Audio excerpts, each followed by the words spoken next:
మీరే సహాయం చేయండి. బిడ్డలకి మీరే మీ వాక్యాన్ని అందించండి. తద్వారా వారు రక్షణ పొందినట్లుగా మీ కృపా సహాయాన్ని కోరుకుంటున్నాం. ప్రభువా, మొదటి దినాన్ని మీరు చేసిన సహాయతకే వందనాలు చెల్లిస్తున్నాం. ఈ దినం కూడా ప్రభువా బిడ్డలతో మీరు మాట్లాడండి. ఎన్నికలేని దాన్ని కూడా జ్ఞాపకం చేసుకుని మీ సులువు చోట్ల మరుగు చేయండి. ప్రభువా నాయన బిడ్డలు కూడా చెవిని గ్రహించే మనసును దయచేయండి. అటు ఇటు చెదిరిపోయే ప్రతి తలంపు నుండి దూరపరిచి పిల్లలు ఎంతో మీ మెల్లనైన స్వరాన్ని విని ప్రభువా నాయన వారిలో మీరు సృష్టికర్త అయిన దేవుడు అని రక్షకుడు అని గ్రహించి సంతోష హృదయాలతో వారి ఇంటికి వెళ్ళినట్లుగా మీ కృపా సహాయాన్ని కోరుకుంటూ ఎన్నికలేని నన్ను కూడా మీ సులువు చాటును మరుగు చేసి నీ మాటను అనుగ్రహించమని యేసుక్రీస్తు నామంలో స్తుతించి ప్రార్థించి అడిగి వేడుకొంచున్నాం తండ్రి. ఆమేన్. కూర్చోండి అందరూ చక్కగా. చేతులు కట్టుకోవాలి, చేతులు కట్టుకోవాలి. మాట్లాడకూడదు ఎవరు.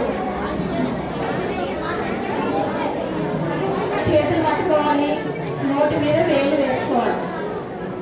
నోటి మీద ఫింగర్ పెట్టుకోవాలి. ఎందుకంటూ సైలెంట్గా ఉండి మీరు ఏకాగ్రత కలిగి ఉంటే దేవుడు ఏం మాట్లాడతాడు అనేది మీకు అర్థమవుతుంది. ఇంకా కొంతమంది మాట్లాడుతూనే ఉన్నారు. ఇక్కడ రెండో లైన్ బాయ్స్ చాలా సైలెంట్గా ఉండాలి. ఎందుకంటే నేను మెల్లిగానే చెప్పగలను. మీకు అర్థం అవ్వాలంటే మీరు సైలెంట్గా ఉండాలి. VBS ఈరోజు ఎన్నో దినం? ఫస్ట్ రోజు మనము ఎన్ని లెసన్స్ నేర్చుకున్నారు? మీరు 2 లెసన్స్ నేర్చుకున్నారు కదా. మరి మన థీమ్ వర్డ్స్ ఎవరైనా చెప్పండి. ఒక నిలబడి దగ్గరగా మన థీమ్ వర్డ్స్ చెప్పు. A good soldier of Jesus Christ. ఎవరి సోల్జర్ మీరు? జీసస్ క్రైస్ట్ యొక్క గుడ్ సోల్జర్ అవ్వాలని యేసయ్య మిమ్మల్ని అందరినీ ప్రేమించి ఈ స్థలానికి తీసుకొచ్చారు. మీరు చాలా ఆయా దూర ప్రాంతాల నుంచి వచ్చిన వాళ్ళు ఉన్నారు, రాజమండ్రి లోకల్గా ఉన్న వాళ్ళు ఉన్నారు. అవునా కదా? అందరినీ కూడా ఇక్కడ యేసయ్య ఎందుకు తీసుకొచ్చాడో తెలుసా? యేసయ్య కొరకు మీరందరూ కూడా మంచి రానుబారు వలె సిద్ధపడాలని తీసుకొచ్చాడు. యేసయ్య ఏం చేసే దేవుడు? మాట్లాడే దేవుడు. ఇప్పుడు మీతో మాట్లాడతాడు, అందరితో కూడా ఆయన ఏం చేస్తాడు? మాట్లాడతాడు. మొదటి దినాన ఫస్ట్ లెసన్ మీరు ఏం నేర్చుకున్నారు? ఈ లెసన్ ఏమేంటి? అద్భుత లేఖలు. ఆ లేఖలు గురించి బైబిల్లో ఎన్ని పార్ట్స్ ఉన్నాయి? బైబిల్లో how many parts are there in Bible? 2 parts. ఒకటి ఏంటి? Old testament. రెండోది న్యూ టెస్టిమెంట్. మరి న్యూ టెస్టిమెంట్ లో ఎన్ని పుస్తకాలు ఉన్నాయి? 27 పుస్తకాలు ఉన్నాయి. ఆ 27 పుస్తకాల్లో అపోస్తుడైన పౌలు గారు కొన్ని పత్రికలు రాశారు, లెటర్స్ అని చెప్పారు కదా ఆంటీ. ఏ పత్రికలు? ఎన్ని అవి? 14 పత్రికలు రాశారు. అంతకన్నా ముందు మరి ఆంటీ ఒక సిలువు బొమ్మ పెట్టారు. సిలువు బొమ్మ పెట్టి మరి దాన్ని ఏమని వివరించారో చెప్పండి.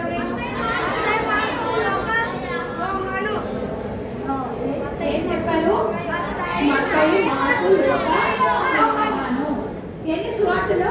4 సువార్తలు చెప్పారు కదా. తర్వాత 4 సువార్తల తర్వాత కొత్త నిబంధనలో వచ్చే గ్రంథం పేరేంటి? అపోస్తలుల కార్యములు. మరి ఈ నూతన నిబంధన గ్రంథంలో మరి దేవుని యొక్క మరి మన పాపం గురించి చెప్పారు ఆంటీ. మళ్ళా దేవుని ప్రేమని చెప్పారు. ఆ ప్రేమతో దేవుడు మన కొరకు ఏ కార్యం చేశారో చెప్పారు. మళ్ళీ ఏం చెప్పారంటే మనము దేవుని కుటుంబంగా చేయబడాలంటే ఏం చేయాలో చెప్పారు. ఏం చేయాలి? మనం దేవుని కుటుంబంలో చేర్చాలనుకో, మనము దేవుని కుటుంబంలోకి వెళ్ళాలి. ఆయన కుటుంబస్తులుగా అవ్వాలంటే ఏం చేయాలి? మన పాపాన్ని మనం ఒప్పుకొని యేసు ప్రభు రక్తంలో మనం కడుక్కుంటే మనం ఏ కుటుంబంలో చేర్చబడతాం? యేసయ్య కుటుంబంలో చేర్చబడతామని ఆంటీ చెప్పారు. అయితే మరి రెండో లెసన్ పేరేంటో చెప్పండి. ఇప్పుడు రెండో లెసన్ నేను చెప్పండి. స్టెఫన్నే రాళ్లతో కొట్టడం. స్టెఫన్ రాళ్లతో ఎందుకు కొట్టారు? స్టెఫన్ ఏం చేశాడు? ఆంటీ చెప్పారు కదా. మరి సువార్తల్లో 4 సువార్తల్లో యేసుక్రీస్తు ప్రభు వారు ఈ భూలోకంలోకి వచ్చి ఆయన చేసిన అద్భుత కార్యాలు, రక్షణ గురించి ఆయన చెప్పిన విషయాలు, ఆయన ఏ రీతిగా ఈ లోకానికి వచ్చి మరి శిశువుగా జన్మించి మనందరి పాపముల కొరకే ఆ శిలువలో మరణించి మళ్ళా సమాధి చేయబడి 3వ దినాన లేచి తండ్రి యొద్దకి వెళ్ళిపోయాడు. ఆయన తండ్రి యొద్దకు వెళ్ళేటప్పుడు మరి 12 మంది శిష్యులతో ఏం చెప్పారంటే, నేను తండ్రి యొద్దకు వెళ్ళిపోయాక మీరేమి భయపడిన అవసరం లేదు, మీకు ఆదరణకర్తను పరిశుద్ధాత్మ దేవుణ్ణి మీకు అనుగ్రహించి నేను వెళ్తానని చెప్పారు. ఎవరిని అనుగ్రహించారు? పరిశుద్ధాత్మ దేవుణ్ణి. పరిశుద్ధాత్మ దేవుడు ఇప్పుడు ఎక్కడున్నారు? భూమి మీద ఉన్నారు. ఎవరైతే ఆయన్ని సొంత రక్షకుడిగా అంగీకరిస్తారో వారిలో ఉంటారు. ఆయన ఈ లోకంలో ఏం చేస్తారంటే, పరిశుద్ధాత్మ దేవుడు యేసుక్రీస్తు ప్రభు వారి యొక్క శిలువ కార్యాన్ని గురించి, మనం చేసిన ఆ తప్పుల గురించి మరి మనల్ని ఒప్పింపచేసి మనము ఆ యొక్క రక్షణ మార్గంలో వెళ్ళేలాగా, రక్షించబడిన తర్వాత మన దేవుల్లో ఎదగడానికి కూడా ఈ పరిశుద్ధాత్మ దేవుడు ఏం చేస్తాడు? సహాయం చేస్తాడు. ఏం చేస్తాడమ్మా? సహాయం చేస్తాడు. మరి స్టెఫను ఏ పరిచర్య కొరకు నియమించబడ్డాడో తెలుసా మీకు? స్టెఫన్ని ఏ పరిచర్య కొరకు నియమించారు? సర్వింగ్ పరిచర్య, ఆహార పదార్థాలని పంచిపెట్టే పరిచర్య కొరకు స్టెఫన్ని నియమించారు. అయితే ఈ స్టెఫను నాకెందుకు వచ్చింది, నేను ఇలా వడ్డించేస్తాను, ఆహారం పంచి పెడతాను, అంతవరకే నా పని అని అనుకోలేదు. ఎందుకంటే యేసుక్రీస్తు ప్రభువుని రక్షకుడిగా అంగీకరించాడు కాబట్టి ఆయన విశ్వాసము పరిశుద్ధాత్మ కలిగిన వ్యక్తిగా స్టెఫన్ ఉన్నాడు కాబట్టి తాను పంచిపెట్టే పని చేస్తూ సువార్తను అందిస్తూ వచ్చాడు అందరికి. ఏం చెప్పాడు? సువార్తను. యేసుక్రీస్తు ప్రభువారు వచ్చేసారు ఈ లోకానికి, ఆయన మరణించారు మన కొరకే, మీరు దేవుణ్ణి అంగీకరించండి, మీకు మారు మనసు పొందండి, మీరు పరలోక రాజ్యానికి చేర్చబడతారు అనే సువార్తను ప్రకటిస్తూ వచ్చాడు. అంతవరకు ఆంటీ చెప్పారు కదా. మరి స్టెఫనుని రాళ్లతో కొట్టేటప్పుడు కూడా ఏం పలికాడు? ఈ పాపం వీళ్ళ మీద మోపొద్దు అని పలికాడు కదా. మరి యేసుక్రీస్తు ప్రభువారు కూడా సిలువలో ఏమని చెప్పారు? తండ్రి, వీరేం చేస్తున్నారో వీరు ఎరుగరు కనుక వీరిని క్షమించమని దేవుడు కూడా చెప్పాడు. అర్థమైందా? ఇప్పుడు అపోస్తుల కార్యాలంటే పరిశుద్ధాత్మ దేవుడు ఈ యొక్క అపోస్తుల 12 మంది ద్వారా జరిగించిన పరిశుద్ధాత్మ క్రియలు అన్నమాట. అయితే ఇప్పుడు మనం ఈ దినము ఆంటీ లాస్ట్ ఏం చెప్పారంటే, స్టెఫన్ని రాళ్ళతో కొట్టినప్పుడు అక్కడ ఒక యవనస్తుడు ఉన్నాడని చెప్పారు. గుర్తుందా? సౌలు. ఈ సౌలు అనే యవనస్తుడు మరి రాళ్ళైతే రువ్వలేదు కానీ ఆ యొక్క స్టెఫను చావుకి ఏం చేశాడు? సమ్మతించాడు. వారు ఆ యొక్క స్టెఫన్ని చంపాక ఆ వస్త్రాన్ని తీసుకొచ్చి సౌలు దగ్గర పెట్టినప్పుడు సౌలు యాక్సెప్ట్ చేశాడు. కాబట్టి స్టెఫను చావులో ఎవరున్నారు? సౌలు కూడా ఉన్నాడు. సౌలు యవనస్తుడే అయినా కూడా తాను ఎలా ఉన్నాడు? దేవుణ్ణి ఎరగని వ్యక్తిగా ఉన్నాడు. స్టెఫన్ అయితే పరిశుద్ధాత్మతో నిండిన వాడే, విశ్వాసం కలిగి తను వెళ్ళిన ప్రతి స్థలంలో కూడా దేవుని యొక్క వాక్యాన్ని అందిస్తూ ఉన్నాడు. అయితే మరి ఈ సౌలు అనే వ్యక్తి ఏం చేశాడో ఈ దినం నేర్చుకుందాం. అయితే నిన్నటి దినము మీకు 3 కంటక వాక్యాలు ఉన్నాయి. మొదటి లెసన్లో 2 కంటక వాక్యాలు ఉన్నాయి, రెండో లెసన్లో 1 కంటక వాక్యం ఉంది.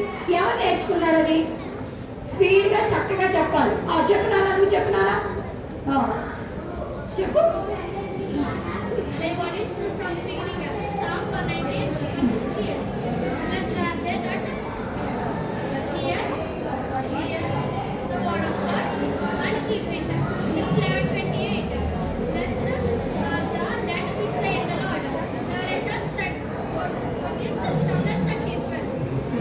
Very good. సమయం లేదు కాబట్టి ఇంక నేను ఎవరిని అడగట్లేదు. ఇప్పుడు మన లెసన్లోకి వెళ్దాం. మన లెసన్ ఈరోజు మన లెసన్ ఏమైందంటే సౌలు పౌలుగా మారడం. సౌలు ఏమైపోతున్నాడు? ఇప్పుడు పౌలుగా మారుతున్నాడు. ఆ మారింది మనం అప్పుడు మనకు తెలియదు కాబట్టి ఇప్పుడు మీరు అందరూ వింటే ఆ దినాల్లో ఏం జరిగింది అనేది మీకు కూడా అర్థమవుతుంది. అయితే మరి ఈ దిన కంటక వాక్యం ఏంటంటే ఇర్మియా 17:9. ఇర్మియా 17:9. హృదయము అన్నిటికంటే మోసకరమైనది, అది ఘోరమైన వ్యాధి కలది, దాన్ని గ్రహింపగలిగిన వాడు ఎవడు అని ఇర్మీయా 17వ అధ్యాయము 9వ వచనంలో లేఖన భాగం ఉంది. ఆ లేఖన భాగం ఏంటి? ఈ దినం మీ యొక్క కంటక వాక్యము గుర్తుపెట్టుకుంటారా? లాస్ట్ లో అడుగుతాను నేను మళ్ళీ. అయితే ఇప్పుడు లెసన్ లోకి వెళ్దాం. సౌలు వీణ చిన్నగా ఉన్నప్పుడు తను ఎలా జీవించాడో మీ ఎవరికైనా తెలుసా? తెలియదు కదా. అయితే సౌలు వీణ బాలుడిగా ఉన్నప్పుడు తను ఏ పట్టణంలో? తార్స్ అనే పట్టణంలో జన్మించాడు. ఏ పట్టణంలో జన్మించాడు? తార్స్ అనే పట్టణంలో జన్మించాడు. అయితే ఈ తార్స్ అనే పట్టణము మధ్యధరా సముద్రానికి 12 కిలోమీటర్ల దూరంలో ఉంది. ఎక్కడుంది? మధ్యధరా సముద్రానికి 12 కిలోమీటర్ల దూరంలో ఉంది ఈ పట్టణం. అయితే ఇప్పుడు సౌలు చిన్నవాడుగా ఉన్నాడు మీలాగా. అయితే యూదుల బాలురందరూ కూడా చిన్నగా మీ అంటున్నప్పుడు ఏం చేసేవారంటే వాళ్ళు సెలవు దినాల్లో ఏదో ఒక సొంత పనిని నేర్చుకునేవారు. ఏం నేర్చుకునేవారు? సొంత పని, సొంతంగా ఒక పని, చేతి వృత్తాన్ని వచ్చనమాట. దాన్ని చేతితో ఏదో ఒకటి తయారు చేయడం అలా నేర్చుకున్నారు. సౌలు అయితే పడవలు తయారు చేయడం నేర్చుకున్నాడు. ఏం నేర్చుకున్నాడు? పడవలు తయారు చేయడం నేర్చుకున్నాడు. అంత మాత్రమే కాకుండా తను డేరాలు కుట్టడం కూడా నేర్చుకున్నాడు. అంటే టెంటలు ఎలా తయారు చేస్తారో ఆ పనిని కూడా సౌలు నేర్చుకున్నాడు. ఇప్పుడు ఎన్ని నేర్చుకున్నాడు పనులు? 2. మీరు ఎవరైనా ఏ పనులైనా నేర్చుకున్నారా? నేర్చుకోలేదు. హాలిడేస్ అంతా ఏం చేస్తారు? బాగా అల్లరి చేస్తారు, ఎండలో తిరుగుతారు, ఫోన్తో ఆడుకుంటారు. అలా చేయకూడదు. మీరు కూడా ఏం చేయాలంటే ఏదో ఒక పనిని నేర్చుకోవాలి.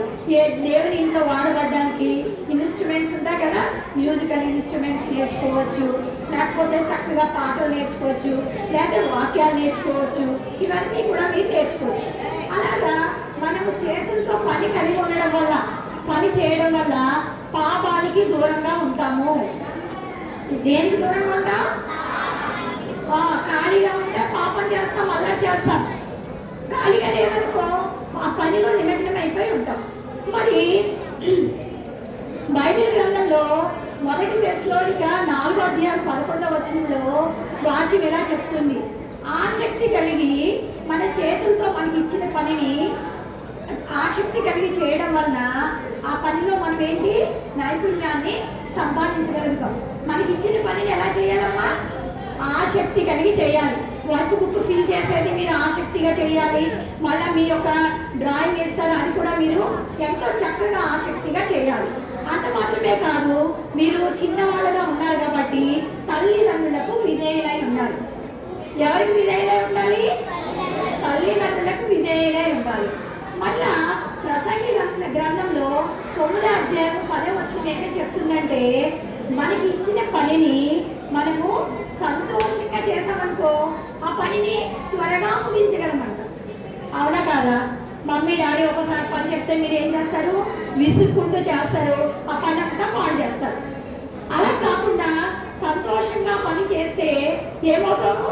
ఆ పనిని మనము త్వరగా ముగించగలుగుతాం. ఇది నా మాటలు కాదు, బైబిల్ గ్రంథంలో మరి ఉన్న మాటలు, ప్రసంగి 9:10 వచనంలో ఉన్న మాటలు నేను చెప్తున్నాం. ఇప్పుడు పూర్వ దినాల్లో మరి యూదయ ప్రాంతం, యూదయ వాళ్ళు ఏం చేసేవారంటే వాళ్ళు ఒక్కడే చదువుకునేవారు. ఆడపిల్లలు ఎక్కడ ఉండేవారు? ఇంట్లో ఉండేవారు. అయితే వాళ్ళకి ఈ రోజుల్లో ఉన్నట్టు స్కూల్స్ లేవు. వాళ్ళు ఎక్కడ చదువుకునేవారంటే సమాజ మందిరంలో చదువుకునేవారు. ఎక్కడ చదువుకునేవారు? సమాజ మందిరం అంటే ఏంటి? చర్చి. మరి ఆ దినాల్లో మీలా బుక్స్ ఉన్నాయా? సౌలు దినాల్లో లేవు. గ్రంథపు చుట్టలుండే, అవి చర్మపు కాగితంతో దాన్ని తయారు చేసేవారు.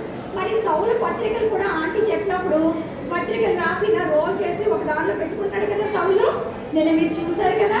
అలాగా ఆ చర్మపు చుట్టలో రాయబడినవి మరి ఈ సౌలు చదువుకున్నాడు. మరి యూదులు ఉపాధ్యాయుని ఏమని పిలుస్తారు తెలుసా మీకు? రబ్బీ అని పిలుస్తారు.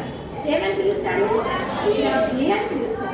మరి సౌలు కూడా రబ్బీ పాదాల చెంత కూర్చుని మరి తను విద్యను అభ్యసించాడు. అయితే ఈ యొక్క సౌలు ఉపాధ్యాయుడు ఎలాంటి వాడంటే చాలా చురుకైన వాడు. సౌలు ఉపాధ్యాయుడు ఎలాంటి వాడు? చురుకైన వాడు. చూస్తారా? అతని పేరు గమాలియేలు.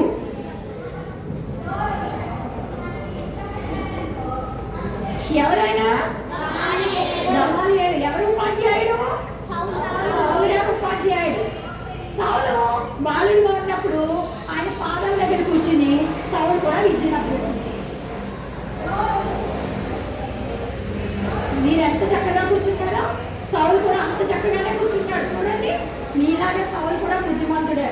సౌలులా మీరు బుద్ధిమంతుడే కదా, అసలు అలా చేయట్లేదు కదా.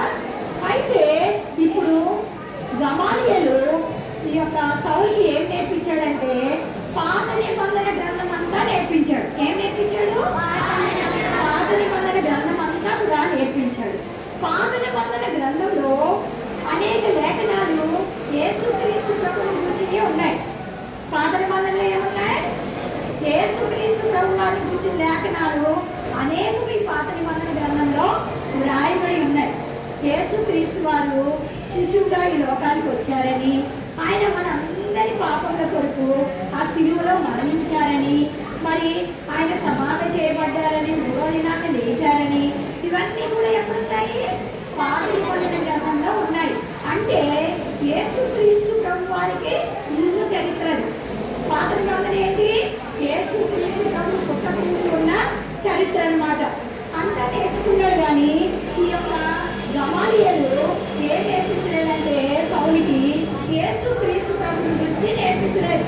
యేసుక్రీస్తు ప్రభు ఈ లోకానికి వచ్చాడు, శిశువుగా జన్మించాడు, సిలువలో మనందరి కొరకు మరణించాడనే విషయము ఎవరికి నేర్పించలేదు? సౌలుకి నేర్పించలేదు. అలా సౌలుకి నేర్పించి ఉంటే సౌలు మీలా బాలుడిగా ఉన్నప్పుడే రక్షణ పొందుండేవాడు. అర్థమైందా? మరి సౌలు చాలా మంచివాడు కదా, రక్షణ పొందుండేవాడు మీలాగే. కానీ గమాలియేలుకి ఆ విషయము తెలియదు. ఎందుకు తెలియలేదు? గమాలియేలుకి ధర్మశాస్త్రం తెలుసు కానీ ఆ విషయాలు ఎందుకు తెలియలేదంటే బైబిల్ చదివేటప్పుడు మనకి పరిశుద్ధాత్మ సహాయము అవసరం. ఏమవసరం? పరిశుద్ధాత్మ సహాయం ఎందుకు అవసరం అంటే ఆ వాక్యంలో ఉన్న మనం చదివిన భాగాన్ని మనకు అర్థమయ్యేలాగా పరిశుద్ధాత్మ ఏం చేస్తాడు? సహాయపడతాడు. అర్థమైందా? అందుకు మనకి అవసరం. మీరు బైబిల్ చదివినప్పుడు ఏం ప్రార్థన చేసుకోవాలా? పరిశుద్ధాత్మ దేవా, నేను బైబిల్ చదువుతున్నా, నాకు సహాయం చేయాలి, ప్రేర్ చేసుకోవాలి. అలా చేసుకుంటారా? ఇప్పుడు తను అలాగా పెరిగాడు, పెద్దవాడు అయ్యాడు. ఇప్పుడు ఈ యొక్క సౌలుకి ధర్మశాస్త్రంలో అన్నీ వచ్చేసాయి. ఏమొచ్చేసాయి? అన్నీ వచ్చేసాయి. కానీ ఇప్పుడు అన్నీ నేర్చుకున్నాడు కదా, పెద్దగా అయ్యాడు కదా. అయితే తనకి చాలా గర్వం ఉండేది. ఏముండేది? గర్వము, అహంకారము ఉన్నది. ఎందుకంటే నాకు ధర్మశాస్త్రంలో అన్నీ తెలుసు. గమాలియేలు ఏది చెయ్యాలి, ఏది చేయకూడదు అన్నీ కూడా బోధించాడు.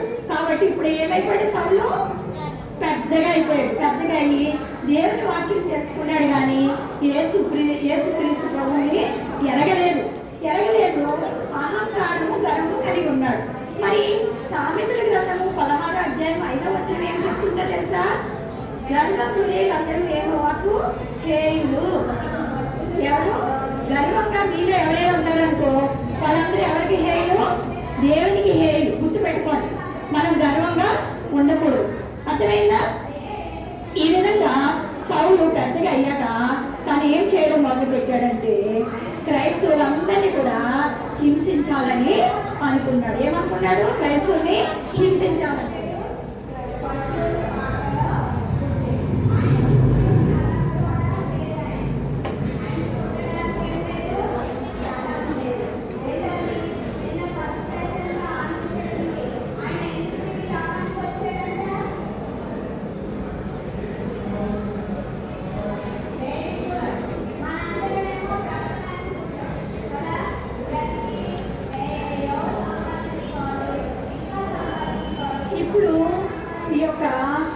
ఏం చేస్తున్నాడంటే యేసుక్రీస్తు ప్రభువుని అందరూ అంగీకరిస్తే వాళ్ళు ఏం చేస్తున్నాడు? హింసించడము మొదలుపెట్టాడు. వాళ్ళని సమాజ మందిరానికి తీసుకురావడం, వాళ్ళని హింసించడము, వాళ్ళని సరసాల్లో వేయించడము. అంత మాత్రమే కాదు, వాళ్ళని మళ్ళా కొంతమందిని ఏం చేశాడు? చంపించేశాడు. స్టెఫెన్ కూడా చచ్చిపోయినప్పుడు తను సమ్మతించాడా? లేదా? సమ్మతించాడు కదా, నేను విన్నాను కదా. అలా చేస్తూ చూడండి ఎలాగా సైనికుల సహాయం తీసుకున్నాడు. వాళ్ళందరినీ ఈడ్చుకుని వెళ్ళిపోతున్నాడు సమాజ మందిరంలోకి. ఈడ్చుకుని వెళ్ళిపోయి వాళ్ళని హింసిస్తున్నాడు. హింసించడం అంటే ఏంటో తెలుసా పిల్లలు? హింసించడం అంటే తెలుసా? కారణం లేకుండా శ్రమ పెట్టడం. ఏంటి చెప్పండి? కారణం లేకుండా శ్రమ పెట్టడాన్ని హింసించడం అంటారు. ఇప్పుడు తాను అలా హింసించడంతో పాటు మళ్ళా ఇంకో పని చేస్తున్నాడు. ఏంటంటే సమాజ మందిరంలో వాళ్ళని తీసుకుని వెళ్ళి దేవ దూషణ చేసేలాగా వాళ్ళని ప్రేరేపిస్తున్నాడు, దేవుణ్ణి దూషించేలాగా. దేవ దూషణ అంటే ఏంటి? దేవునికి మీరు వ్యతిరేకంగా అనరాని మాటలు, చెడ్డ మాటలు మాట్లాడడాన్ని ఏమంటారు? దేవదూషణ అంటారు. ఏమంటారు? దేవదూషణ అంటారు. మరి నిర్గమాకాండము 20 అధ్యాయం 7వ వచనం ఏం చెప్తుందో తెలుసా? మీ దేవుని నామాన్ని వ్యర్థంగా ఉచ్చరించకూడదు. అలా వ్యర్థంగా దేవుని నామాన్ని ఉచ్చరించడము ఏంటది? అలా ఉచ్చరించిన వారు నిర్దోషులుగా ఎంచబడరు. అంటే వాళ్ళు ఎవరు? దోషులు అనమాట. అలా చేయడానికి సౌలు వాళ్ళని ప్రేరేపిస్తూ వచ్చాడు.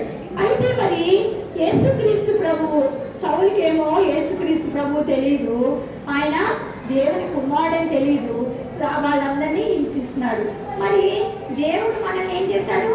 ఎంతో ప్రేమించాడు. దేవుడు మనల్ని ఏం చేశాడు? ఎంతో ప్రేమించాడు. ప్రేమించి తన యొక్క కుమారుని ఈ లోకానికి పంపించాడు. ఆయన యొక్క మరణం ద్వారా మనకందరికి కూడా రక్షణ, పాప విమోచన ఇచ్చాడు. మరి ఇటువంటి దేవుణ్ణి మనము మరి దూషించవచ్చా? దూషించకూడదు కదా. మనం ఏం చేయాలి? దేవుణ్ణి ప్రేమించాలి, దేవునికి విధేయులై ఉండాలి. దేవునికి ఏమై ఉండాలి? విధేయులై ఉండాలి. దేవుని ఏం చేయాలి? ప్రేమించాలి. సౌలుకైతే దేవుని గురించి తెలియదు, దేవుని ప్రజల్ని హింసించడమే తాను ధ్యేయంగా పెట్టుకున్నాడు. అలా పెట్టుకుని వాడిని హింసిస్తూ వచ్చాడు. అయితే మరి ఒకవేళ సౌలు ఉన్న దినాల్లో మీరే ఉన్నారు, సౌలు ఉన్న దినాల్లో మీరు ఉన్నారనుకో, సౌలు మీ ఇంటికి వచ్చాడు, మీరు ఏసైనా అంగీకరించారని. అప్పుడు మిమ్మల్ని తీసుకుని వెళ్ళిపోదాం అనుకుంటున్నాడు. అప్పుడు మీరు ఏం చేస్తారు? నేను ఏసైనా అంగీకరించలేదు, నాకు ఏసై ఎవరో తెలియదు అని చెప్తారా మీరు? అలా చెప్తారా? దేవుని నామం కొరకు మరి నిలబడతారా? శ్రమకైనా ఇంటికైనా నిలబడతారా? మనం నిలబడాలి కదా. తన ప్రాణాన్ని మన కొరకు ఇచ్చాడు కదా ఏసయ్య. అయితే మరి ఏసయ్య కొరకు మనం నిలబడ్డామనుకో, ఏసయ్య మనకి ఏం చేస్తాడు? సహాయం చేస్తాడు. అయితే ఈ యొక్క కథలోనే నిజంగా జరిగిన ఒక సంఘటన మీకు చెప్తారు. ఆఫ్రికా దేశం ఉందంటే, ఏ దేశం ఉంది? ఆఫ్రికా దేశంలో ఒక 9 సంవత్సరాల పాప ఉందంట. ఎవరున్నారు? 9 సంవత్సరాల అమ్మాయి ఉంది. ఆ అమ్మాయి యేసు ప్రభుని సొంత రక్షకునిగా అంగీకరించింది. ఏం చేసింది? యేసు ప్రభుని సొంత రక్షకునిగా అంగీకరించింది.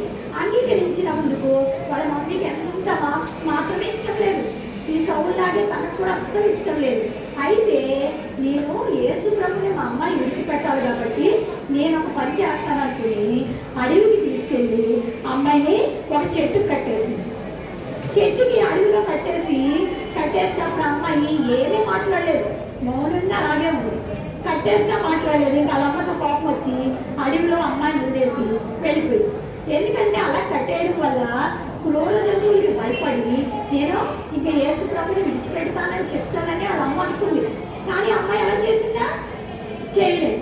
అప్పుడు ఆమెను వదిలిపెట్టి వెళ్ళిపోయింది. ఆ తర్వాత రోజు ఉదయము ఆమె అలాగ కుమార్తెను ఎక్కడైతే కట్టేసిందో ఆ అడవిలో ఆ చెట్టు దగ్గరికి వచ్చేసరికి వాళ్ళ అమ్మాయి చుట్టూ కూడా సింహాలు ఉన్నాయంటే. ఏమున్నాయి? ఆ అమ్మాయికి ఏ హాని చేయలేదు, అమ్మాయికి ఏ హాని చేయలేదు, సింహాలు చుట్టూ ఉన్నాయి. అయితే మరి దేవుడు ఏం చేశాడు? ఆ అమ్మాయి దేవుడి కొరకు నిలబడింది కాబట్టి ఆ సింహాల నోడిని ఏం చేశాడు? దేవుడు ముయించేశాడు. అందుకొరకు మనం కూడా మనము దేవుని కొరకు ఆయన అంగీకరించినప్పుడు శ్రమైనా, నిందైనా, అవమానమైనా ఆయన కొరకు నిలబడాలి.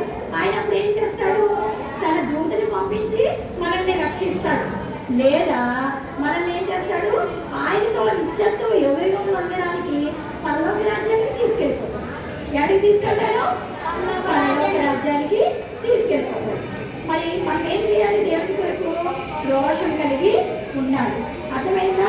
ఇప్పుడు సంఘాన్ని హింసించడమే కాదు, ఇంకా చాలా కోపం వచ్చేసి చాలా ఉగ్రుడైపోయి దేవుని ప్రజల్ని హింసిస్తే అది దేవుని కొరకు తనకు మంచి కార్యం చేశాడని అనుకుంటూ సౌలు ఇంకా ముందుకెళ్ళాడు.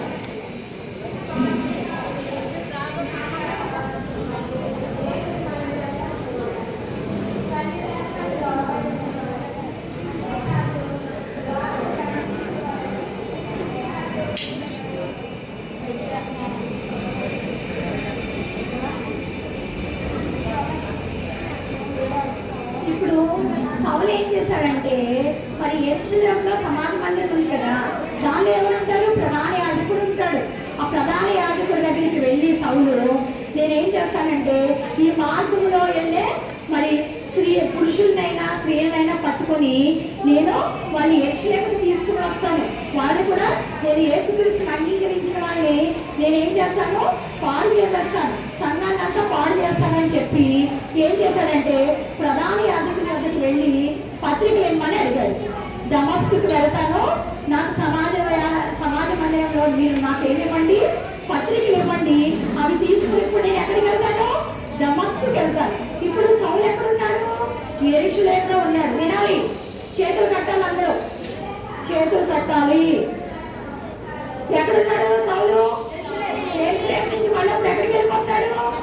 బహు క్రోధం గలవాడే ఇప్పుడు దమస్కుకి వెళ్ళడానికి ప్రధాన యాజకుల దగ్గర పత్రికలు తీసుకున్నాడు. ప్రధాన యాజకుల దగ్గర తను ఆ పత్రికలు తీసుకొని మరి బయలుదేరి వెళ్తున్నాడు.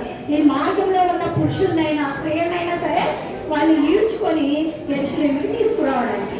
మరి ఆ పని తనొక్కడే చేయలేడు కదా, అందుకోసము తనతో పాటు కొంతమంది సిపాయిలు కూడా తీసుకుని వెళ్తున్నాడు. ఎవరు తీసుకెళ్తున్నారు? సిపాయిలు. మరి ఈ మార్గంలో పురుషులనైనా స్త్రీలనైనా హింసిస్తానని చెప్తున్నాడు. మరి యేసుక్రీస్తు ప్రభువు యోహాను సువార్త 14వ అధ్యాయము 6వ వచనంలో ఏం చెప్తున్నాడంటే యేసు నేనే మార్గం అని చెప్తున్నాడు. యేసయ్య ఏం చెప్తున్నాడమ్మా? నేనే మార్గంలో చెప్తున్నాడు. మరి సౌలుకి ఆ విషయం తెలుసా? తెలియదు. అయితే తన యొక్క సొంత మార్గంలో సౌలు ప్రయాణం చేస్తూ ఉన్నాడు. ప్రయాణం చేస్తూ ఇప్పుడు ఎక్కడికి వెళ్తున్నాడంటే దమస్కుకి వెళ్తున్నాడు. ఎక్కడికి వెళ్తున్నాడు? దమస్కుకి వెళ్తున్నాడు. దమస్కుకి వెళ్ళి దమస్కులో ఉన్న సంఘాన్ని పాడు చేయడానికి దమస్కుకి సమీపించాడు. తాను ఈ యొక్క దమస్కు యెరూషలేముకి 133 మైళ్ళ దూరంలో ఉంది. దమస్కుకి యెరూషలేముకి డిస్టెన్స్ ఎంత? 133 మైళ్ళ దూరం. మరి ఆ దినాల్లో విమానాలు లేవు, రైలు బండ్లు లేవు, బస్సులు లేవు. మరి ఎలా వెళ్ళుంటాడు? ఎలాగా? గాడి మీద వెళ్ళాడు. బాగా తెలిసిపోయిందిరా నీకు. గాడి మీద నడిచి కానీ గాడి మీద కానీ వెళ్ళేవారు. గాడి మీద సౌలు వెళ్తున్నాడు, సౌలుతో పాటు మరి కొంతమంది కూడా వెళ్తున్నారు. సౌలుతో పాటు ఎవరు వెళ్తున్నారు? ఎవరైనా చేస్తారు?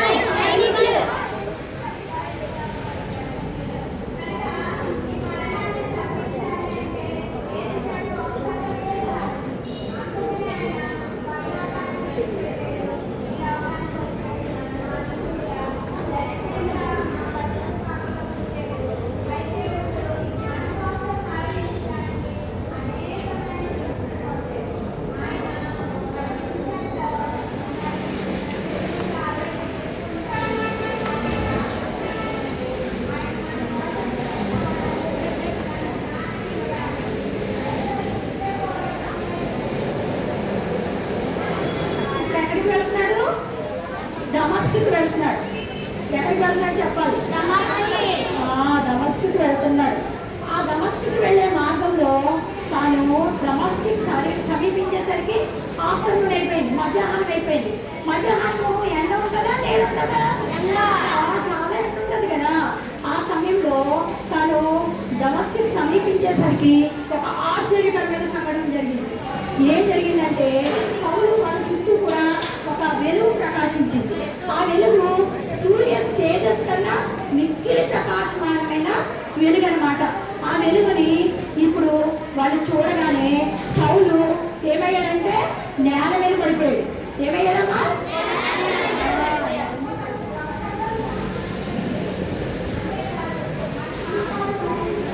నేల మీద సౌలు ఏమయ్యాడు? పడిపోయాడు. సౌలు నేల మీద పడిపోగానే అప్పుడు ఒక స్వరం వినబడింది.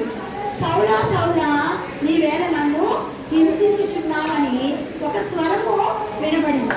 ఆ స్వరం వినగానే సౌలు ప్రభువా నీవెవడివి అని అడుగుతున్నాడు. ఏమడుగుతున్నాడు? నీవెవడివి అని అడుగుతున్నాడు.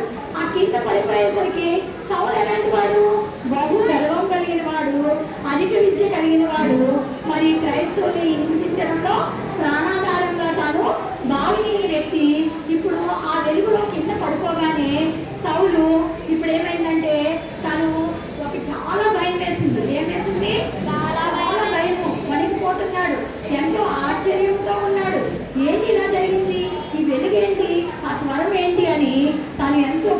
వెళ్ళిపోయి అప్పుడు ప్రభువా నీవెవడని అడిగినప్పుడు నీవు హింసించుచున్న యేసుని అని ఆ స్వరము విన్నాడు.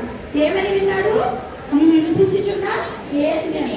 ఆ స్వరం వినగానే ఇంకా తన యొక్క నిజస్థితి అంతా కూడా తనకి అర్థమైంది. తను ఎంత దుర్మార్గుడో, క్రైస్తవుని ఎలాగ హింసిస్తూ వచ్చాడో, దేవుని దూషణ ఎలా చేయడానికి ప్రేరేపించాడో, మరి స్టెఫను చావుకి ఎలా సమ్మతించాడో, ఇవన్నీ కూడా ఆ పడిపోయిన స్థితిలో సౌలుకి జ్ఞాపకం వచ్చాయి. సౌలుకి ఏమొచ్చాయి? జ్ఞాపకం వచ్చాయి. క్రైస్తవులు అనేవారు ఏ తప్పిదము చేయలేదు, ఏ నేరము చేయలేదు. నేనే నిజ దేవుని ఎరగకుండా నేను ఇలాంటి చెడ్డ కార్యాలు, దుష్ట కార్యాలు చేస్తూ వచ్చానని తాను గ్రహించగలిగాడు. గ్రహించగలిగి అప్పుడు ఏం చేశాడో తెలుసా? ప్రభువా ఇప్పుడు నేను ఏం చేయాలని అడిగాడు. ఏమడిగాడు? మీరు కూడా చెడ్డ పని చేసినప్పుడు, అలా చేసినప్పుడు అమ్మ కొట్టాక సరే ఇప్పుడు చెప్పు నేనేం చేయాలి అని అంటారు కదా మీరు. అలాగే సౌలు కూడా దేవుని వెలుగు కనపడగానే ఇప్పుడు ఏమంటున్నాడు? నేనేం చేయాలమ్మా అని అడుగుతున్నాడు. అడిగినప్పుడు ఇప్పుడు నీవు లేచి దమస్కుకు వెళ్ళని దేవుడు మాట్లాడాడు. ఎవరితో మాట్లాడాడమ్మా? సౌలుతో మాట్లాడాడు. సౌలు మరి యేసయ్య సౌలు యేసయ్యని ఎరిగాడా? ఎరగలేదు. మరి దేవుడి స్వరం ఏమని వచ్చింది? నీవు హింసించుచున్న యేసు నేనే వచ్చింది. మరి సౌలుకేమో దేవుడు తెలియదు. మరి నువ్వు హింసించుచున్న యేసు నేనంటే ఎవరు? యేసు క్రీస్తు ప్రభువుని ఎవరైతే అంగీకరించి తమ హృదయంలో సొంత రక్షకునిగా చేర్చుకుంటారో వాళ్ళలో ఎవరుంటారమ్మా? యేసు క్రీస్తు ప్రభు అంటారు. నా హృదయంలో యేసయ్య ఉన్నాడు. మీ హృదయంలో ఉన్నాడా? ఇక్కడ ఉన్న ఆంటీ వాళ్ళ హృదయం అందరిలోనూ యేసయ్య ఉన్నాడు. మీ హృదయంలో ఉన్నాడా? ఉంటే పర్వాలేదు. లేని వాడు ఏం చేయాలి? నేను యేసయ్య నువ్వు నా హృదయంలో కదా అని మీరు అడగాలి. అడిగినప్పుడు ఆయన ఏం చేస్తాడు? మీ హృదయంలోకి వస్తాడు. ఇప్పుడు లేచి సౌలు ఎక్కడికి వెళ్తున్నాడు? దమస్కుకి వెళ్తున్నాడు. ఎక్కడికి వెళ్తున్నాడమ్మా? దమస్కుకి వెళ్తున్నాడు. అయితే తను లేచి నిలబడి కళ్ళు తెరిచాడు. కళ్ళు తెరిస్తే మరి ఎక్కువ వెలుగు చూసినప్పుడు కళ్ళు కనపడతాయా? కనపడవా? చీకటిగా అయిపోతాయి కదా. అలానే అనుకున్నాడేమో సౌలు. కళ్ళు తెరిచి చూస్తే తనకి ఏమీ కనిపించట్లేదు. అంటే ఏమయ్యాడో తెలుసా? తన కళ్ళు పోయి గుడ్డివాడైపోయాడు. ఏమయ్యాడమ్మా? గుడ్డివాడైపోయాడు. ఇప్పుడు ఏమి కనపడట్లేదు. అయితే తన దగ్గర ఎవరున్నారు? సైనికులు ఉన్నారు కదా, ఇంకా కొంతమంది ఉన్నారు కదా. వాళ్ళు తనని చెయ్యి పట్టుకుని దమస్కులోకి నడిపించారు. దేవుడు చెప్పాడు కదా, నువ్వు దమస్కులోకి వెళ్ళు, నువ్వేం చేయాలో నేను చెప్తానని చెప్పాడు. కాబట్టి దమస్కులోకి వెళ్ళాడు. అక్కడ 3 దినాలు ఉన్నాడు. ఎన్ని దినాలు ఉన్నాడు? 3 దినాలు ఉన్నాడు. అయితే ఇప్పుడు సౌలు ఎలా ఉన్నాడు? ఏ స్థితిలో ఉన్నాడు? కళ్ళు కనిపించట్లేదు. ఈ 3 దినాలు అన్నం తినలేదు, నీళ్లు తాగలేదు. మరి అలా ఉన్నాడు. అయితే ఈ దమస్కు పట్టణంలోనే అననీయ అనే ఒక వ్యక్తి ఉన్నాడు. ఎవరున్నారమ్మా? అననీయ అనే వ్యక్తి ఉన్నాడు. ఈ అననీయ అనే వ్యక్తి ఎలా అంటాడంటే దేవుని కార్యాలు చేసేందుకు చాలా హ్యాపీ ఫీల్ అవుతాడంట. దేవుని కార్యాలు చేయడానికి మీరు అలా ఫీల్ అవుతున్నారా? ఆంటీ వాళ్ళు ఏదైనా ఒక చాపలు వేయండి, కొంచెం వాటర్ తండి, లేకపోతే ఆంటీ నడవలేకపోతుంది, కొంచెము చేయి పట్టుకొని నడిపించండి అని ఎవరైనా చెప్పారనుకో మీరు హ్యాపీగా చేస్తారా? మరి విసుకుంటారా? అలా చేయాలి. అలాగా ఇప్పుడు ఈ అననీయ దేవుని కార్యాలు చేయడానికి చాలా సంతోషం కలిగిన వ్యక్తి. అననీయ అని మరి దేవుడు ఏం చేశాడంటే అననీయ అని పిలిచాడు. అననీయ ఏం చేశాడు? దేవుడు దర్శనమందు పిలిచాడు. పిలిస్తే అననీయ ఏం చెప్పాడు తెలుసా? ఇదిగో నేను ఉన్నాను అని చెప్పాడు. ఏం చెప్పాడమ్మా? ఇదిగో నేను ఉన్నాను ప్రభా అని చెప్పాడు. అలా అననీయ చెప్పినప్పుడు ఇప్పుడు దేవుడు మాట్లాడుతున్నాడు అననీయతో. అననీయ నీవు ఇప్పుడు ఏం చేయాలో తెలుసా? తిన్ననిది అనబడిన వీధికి వెళ్ళాలి. ఎక్కడికి వెళ్ళాలి? తిన్ననిది అనబడిన వీధికి, స్ట్రైట్ మీద అనమాట. తిన్ననిది అంటే స్ట్రైట్ గా ఉంటాయి, ఇంకేం వంక టెంకలు ఉండవు. అర్థమవుతుందా? అలా తిన్నది అనబడిన వీధికి వెళ్ళు. అక్కడ యూదయ ఇంటిలో, యూద అనే వాని ఇంటిలో ఎవరున్నారంటే తార్సు వాడైన సౌలు ఉన్నాడు. తార్సు ఏ ఊరికి చెందినాడని చెప్పారు. ఎక్కడ వచ్చాడు కదా, మరి తను యెరూషలేములో ఉన్నాడు, ప్రధాన యాజకుల దగ్గర పత్రాలు తీసుకున్నాడు, ఇప్పుడు దమస్కుకు వచ్చాడు. ఇప్పుడు దేవుని వెలుగు తనకి ప్రత్యక్షమైనప్పుడు అంధుడైపోయాడు. దేవుని తన దుష్టత్వాన్ని అన్ని తెలుసుకున్నాడు. ఇప్పుడు ఏం చేస్తున్నాడు? అతను ప్రార్థన చేస్తున్నాడు. ఏం చేస్తున్నాడంటమ్మా? చూడండి ఏం చేస్తున్నాడు.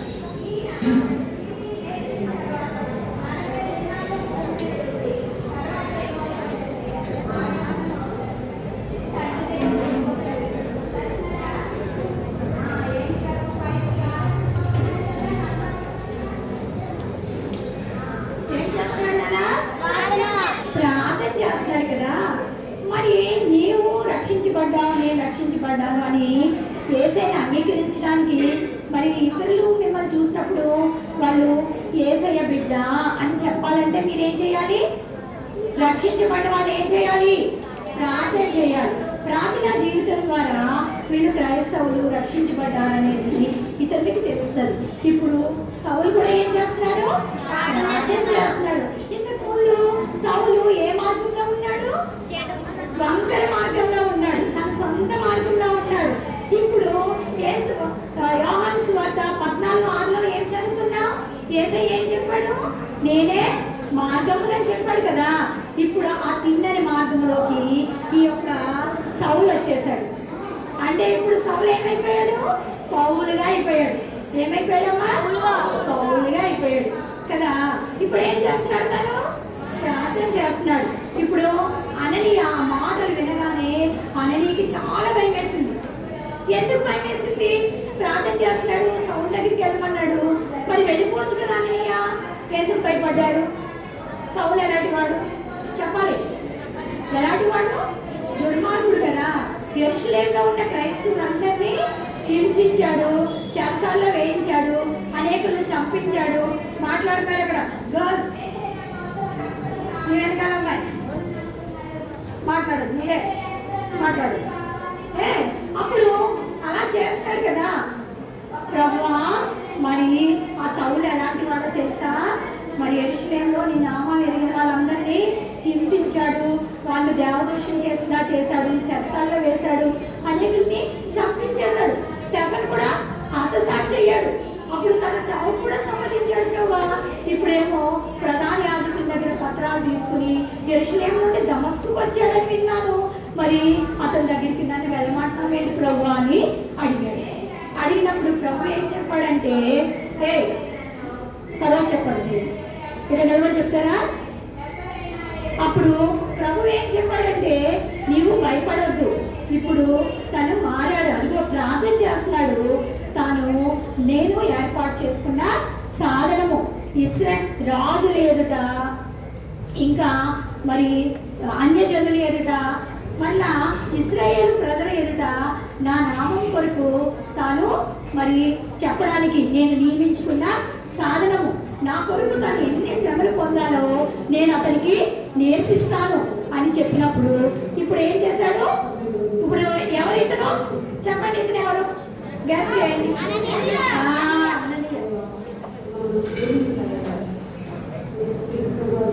ఇప్పుడు అననీయ ఎక్కడికి వెళ్ళాడు?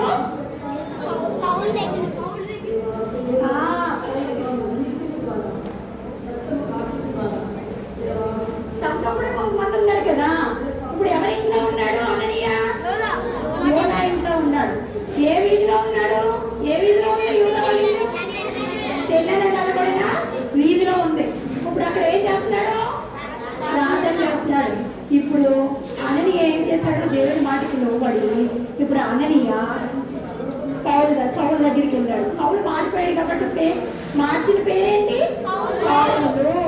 ఇప్పుడు పౌలు దగ్గరికి వెళ్ళి ఇప్పుడు సౌలా సహోదరుడా అని పిలుస్తున్నాడు. ఏం పిలుస్తున్నాడు? సౌలా సహోదరుడా అని పిలిచాడు. పిలిచి ఇంకా భయం ఉంది అననీయకి ఇంకా భయం ఉంది, నన్ను ఏం చేస్తారు అని. అప్పుడు ఏం చెప్పాడో తెలుసా? నీకు మార్గంలో కనపడ్డాడు కదా యేసు, నీకు యేసుక్రీస్తు ప్రభు మార్గంలో కనపడ్డాడు కదా. ఆ యేసుక్రీస్తు ప్రభువే నన్ను నీ యొద్దకి పంపించాడు, నీ మీద చేతులు ఉంచమని, నీ కొరకు ప్రార్థించమని నన్ను పంపించాడు అని చెప్పి ఇప్పుడు ఏం చేశాడు? తన మీద చేశాడమ్మా? చేతులు ఉంచాడు. చేతులు ఉంచి ప్రార్థన చేయగానే ఇప్పుడు సౌలు ఎలా ఉన్నాడని చెప్పాను? సౌలు ఎలా ఉన్నాడు? గుడ్డివాడిగా ఉన్నాడు, కళ్ళు కనపడలేదు కదా. ఇప్పుడు ప్రార్థన చేయగానే చేతులు ఉంచడం అంటే అభిషేకించడం. వెంటనే తన కన్నుల నుండి పొరలు లాంటివి రాలేట. ఏం రాలి? ఆ పాపం అనే పొరలని రాలిపోయాయి. ఇప్పుడు తను దృష్టి పొందాడు. ఏం పొందాడమ్మా? దృష్టి పొందాడు. దృష్టి పొంది ఇప్పుడు తాను పరిశుద్ధాత్మను కూడా పొందుకున్నాడు. పొందుకుని బాప్తిసం తీసుకున్నాడు. ఏం తీసుకున్నాడు? మారు మనసు పొందిన వాళ్ళు ఉన్నారా? మీరు యేసయ్య రక్షకుడిగా అంగీకరించిన వాళ్ళు ఉన్నారా? మరి వాళ్ళు బాప్తిసం తీసుకున్నారా లేదా? ఇంకా తీసుకోలేదు కదా.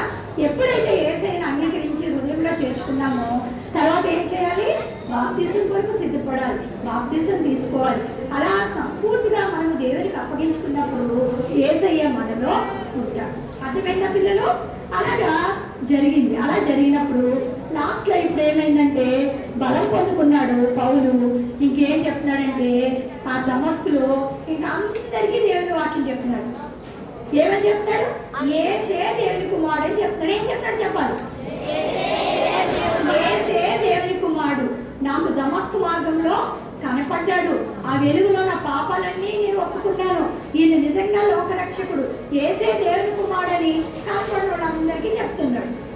చెప్తుంటే ఇప్పుడు వాళ్ళు ఆశ్చర్యపోతారు కూడా. ఇప్పుడు బాగా అల్లరి చేసిన కుర్రాడు ఉన్నాడు అనుకో, వాడు ఒకరోజు సడన్ గా చేతులు పట్టుకుని ఎంతో నెమ్మదిగా వచ్చి అసలు అల్లరి చేయకుండా కూర్చుని ఉన్నాడు అనుకో, అందరూ ఆశ్చర్యపోతారు కదా. ఇప్పుడు సౌలు విషయంలో కూడా మరి అందరూ అలాగే ఆశ్చర్యపోతున్నారు. ఆశ్చర్యపోయి ఏంటి ఈ విషయంలో అందరినీ చంపించాడు కదా, హింసించాడు కదా, సంఘాన్ని పాడు చేశాడు కదా, ఇప్పుడేంటి ఇలా మాట్లాడుతున్నాడు? నిజంగానే నమ్మాడా? లేకపోతే మనల్ని ఎవరైతే యేసయ్యను అంగీకరించారో వాళ్ళు పట్టుకెళ్ళడానికి ఇలాగానే వేషం వేశాడా అని అందరూ ఆశ్చర్యపోతారు. అయితే ఆ యొక్క దమస్కులో ఉన్న యూదులు ఇతని మాటలు అస్సలు ఇష్టం లేదు. మరి శబరి మాటలు ఇష్టపడ్డారా? యూదులు ఇష్టపడలేదు కదా. అలాగే ఇప్పుడు సౌలు గారి మాటలు కూడా వాళ్ళు ఇష్టపడట్లేదు. ఇష్టపడకుండా ఒక నిర్ణయానికి వచ్చారు. ఈ చాలా వాళ్ళకి ఇప్పుడు చాలా కోపం వచ్చేసింది.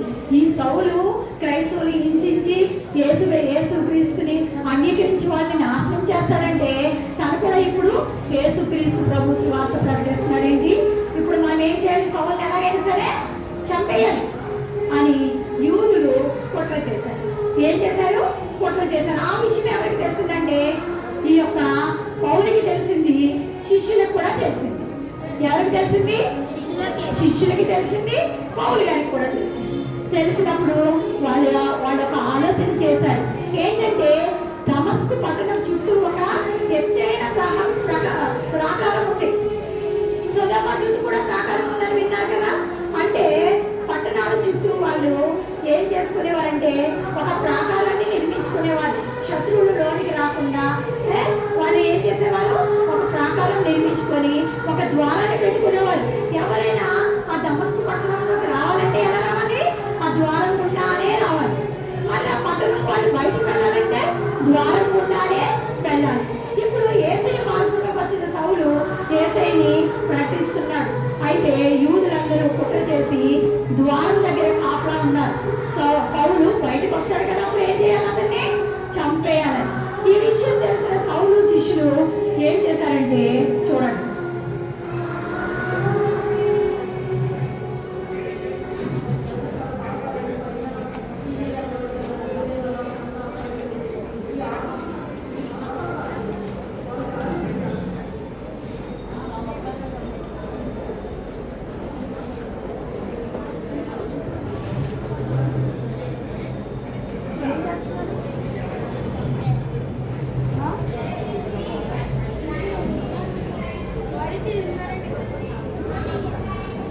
వాళ్ళు ఏం చేస్తున్నారు? ఒక గంప సిద్ధపరిచారు. ఆ గంపలో పౌలుని కూర్చోబెట్టారు. కూర్చోబెట్టి ఆ పై నుండి మెల్లిగా తాడుతో బయటికి దించేస్తున్నారు. అంటే దమస్కు పట్టణం లోపల నుండి ఇప్పుడు తనని పట్టణం వెలుపలికి ఏం చేస్తున్నారు? మెల్లిగా దించేస్తున్నారు. అలా దించేస్తే ఇప్పుడు తను ఏమవుతాడు? రక్షించబడి సేఫ్ గా ఉంటాడు, ప్రాణాపాయం నుండి తప్పించబడతాడు. మరి దేవుడే వాళ్ళకి ఆ ఆలోచన ఇచ్చాడు. ఒకవేళ ఆ గంప ఏదైనా కన్నం పడి ఒకవేళ ఏదైనా అది ఆ గంప కానీ పగిలిపోయింది అనుకో, ఏమవుతాడు? పౌలెట పడిపోతాడు, ఆ ప్రాకారం నుంచి కింద పడిపోయి చచ్చిపోతాడు. కానీ దేవుడు ఎంతో క్షేమంగా భద్రంగా ఆ గంప గుండా పౌలుని తప్పించాడు. పౌలుని తప్పించిన దేవుడే నిన్ను నన్ను కూడా మరి ఆ యొక్క పరిస్థితులు వచ్చినప్పుడు మనల్ని కూడా ఏం చేస్తాడు? ఆయన తప్పించ సమర్థుడు అనమాట. చూసారా పిల్లలు, మీరు వాక్యం విన్నారు కదా. అయితే ఇక్కడ మరి మొదటి పేతురు తీయండి బైబిల్, అందులో మొదటి తిమోతి తీయండి. మొదటి తిమోతి 1వ అధ్యాయము 12-13 వచనాల్లో, పూర్వము దూషకుడును హింసకుడును హానికరమైన నన్ను తన పరిచర్యకు నియమించిన నమ్మకమైన వాణిగా ఎంచినందుకు నన్ను బలపరిచిన మన ప్రభువైన క్రీస్తు యేసుకు కృతజ్ఞుడనై ఉన్నాను. తెలియక అవిశ్వాసం ద్వారా మరి చేసితిని కనుక కనికరించబడుతుందని మరి ఎవరు చెప్తారు? ఈ పౌలుగా మారాక చెప్తాడు. పూర్వం ఎలా ఉన్నాడంట? వినాలి, అయిపోయింది, ఇంకా అయిపోయింది, వినాలి లాస్ట్ వచ్చేసరికి వినాలి. ఇప్పుడే సామాను పనిచేస్తాడు మీలో, ఎందుకంటే ఎక్కడ దేవుడిని అంగీకరిస్తాడు అని అలా చేస్తాడు. లాస్ట్కి వచ్చేసరికి శ్రద్ధగా వినాలి. ఇప్పుడు తను ఏం చెప్తాడు? మొదటి తిమోతి 1వ అధ్యాయము 12-13 వచనాలు ఏం చెప్తున్నాడు? పూర్వం నేను దూషకుడను హింసకుడను హానికరుడు, అలాంటి నన్ను దేవుడు ఏం చేశాడు? తన పరిచర్య కొరకు పిలిచాడు. ఆ పిలిచిన యేసుక్రీస్తు ఎలాంటి వాడు? నమ్మదగిన వాడు అని చెప్తున్నాడు. మరి ఈ దినాన ఆ యేసయ్యే మిమ్మల్ని కూడా తన పరిచర్య కొరకు పిలుస్తున్నాడు. ఆ యేసయ్య ఏం చేస్తున్నాడు? నిన్ను మీ అందరినీ కూడా ఆయన పరిచర్య కొరకు పిలుస్తున్నాడు. మీరు ఇక్కడ నేర్చుకుని రేపేమవుతారు? మీరు కూడా పెద్దవాళ్ళయ్యాక దేవుని పరిచర్యని చేయాలి. కాబట్టి ఎవరైతే సేవా పిలుపుందో వాళ్ళు మీరు తీర్మానించుకోవాలి. యేసయ్య నీ పని కొరకు నేను సిద్ధంగా ఉన్నాను అని మీరు మీ మనసులో ప్రార్థన చేసుకోవాలి. అర్థమైందా పిల్లలు? అయితే ఇప్పుడు మళ్ళా ఒక చిన్న కథ విందాం. చేతులు కట్టుకోండి. చిన్న కథ. హడ్సన్ టేలర్ ఉన్నారు. తను ఏం చేశాడంటే తనకు ఒక స్వార్థ పత్రిక ఇవ్వబడింది. ఆ పత్రిక తను చదవకుండా ఎలాంటి వాడంటే తను ఏంటి దేవుడిని అంగీకరించలేదు. ఆ పత్రికలో ఏముంది? యేసుక్రీస్తు మరి రక్షకుడని, మన పాపాల నుండి మరణించాడని ఉంది. ఆ పత్రిక చదవగానే యేసయ్యని హృదయంలో చేర్చుకున్నాడు. తర్వాత ఆ యవనస్తుడు ఏం చేశాడంటే ప్రార్థన చేశాడు. తన యొక్క పడవ దగ్గరికి వెళ్ళి నీ పని కొరకు నేను ఏం చేయాలి ప్రభువా, నీ చిత్తం ఏంటని ప్రార్థన చేశాడు.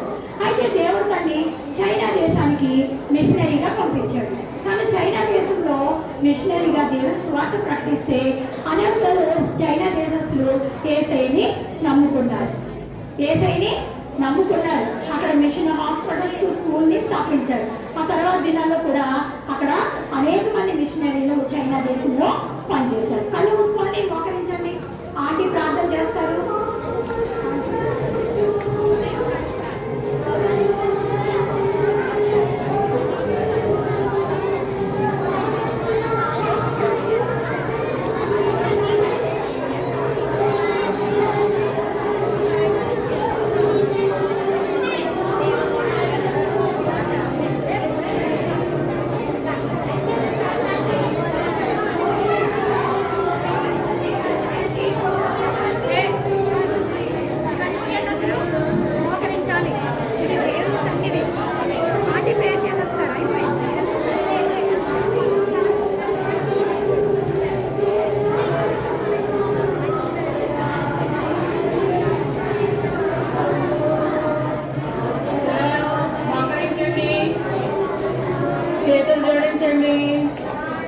Very good children. కళ్ళు మూసుకోండి. Close your eyes all of you. మనం ప్రార్థన చేసుకుందాం. మా ప్రేమ గల మదండి, కృపగల గొప్ప దేవ, ఘనమైన నామం బట్టి నీకు వందనాలు స్తోత్రాలు చెల్లించుకుంటున్నాం. బీబీఎస్లో 3వ లెసన్ కంప్లీట్ చేసుకోవడానికి మీరు మాకు చేసిన సహాయం కొరికే నీకు వందనాలు స్తోత్రాలు చెల్లించుకుంటున్నాం. మీ దాసరాలు మీరు అభిషేకించుకొని అపోస్తలులైన పౌలు యొక్క జీవితాన్ని కూడా ప్రభా నాతో మాతో బిడ్డలతో మీరు మాట్లాడిన విధానం కొరకే మీకు 4 స్తోత్రాలు చెల్లించుకుంటున్నాం. దమస్కు వీధిలో సౌలును ఏ రీతిగా పౌలుగా మార్చిన దేవుడుగా, అతన్ని నీ పరిచయం కొరకే ప్రత్యేకపరచుకున్న వాడుగా మీరు ఏర్పాటు చేసుకుని ఉన్నారు. మా చిన్న బిడ్డలను కూడా ప్రభా మీరే జ్ఞాపకం చేసుకోనండి. మీ కొరకు మంచి రాను వారి వలె ప్రభా పౌలు వలె తమ జీవితాన్ని నీ కొరకు నేను అభిషేకించుకొని మీ చిత్తానుసారమైన రీతిలో మీ కొరకు వాడబడడానికి నీ కృపను అనుగ్రహించండి. నాయన గ్రూప్ డిస్కషన్లోకి సహాయం దయచేయండి. హ్యాండ్ వర్క్ కంప్లీట్ చేయడానికి మీ కృపను అనుగ్రహించండి. నేను అదే రీతిగా బుక్స్ కూడా హ్యాండ్ బుక్ కంప్లీట్ చేయడానికి కూడా బిడ్డలకు మీ సహాయం దయచేసి మెమరీ వర్స్ మంచిగా నేర్చుకోవడానికి నీ కృపను అనుగ్రహించవలసిందిగా మీ సన్నిధిలో మేము ఇంకా గడిపే సమయం దీవెనకరంగా ఆశీర్వాదకరంగా చేసి క్లోజింగ్ లెసన్ కొరకే మమ్మల్ని అందరినీ మీరు సిద్ధపరచవలసిందిగా కోరుకుంటూ ఇచ్చిన ప్రశస్తమైన సమయం కొరకే నేను స్తుతిస్తూ మహిమపరుస్తూ ఇది నా ప్రార్థన యేసుక్రీస్తు వారి ఘనమైన నామములో స్తుతించి ప్రార్థించి ప్రతిమాలు వేడుకొంచున్నాను తండ్రి.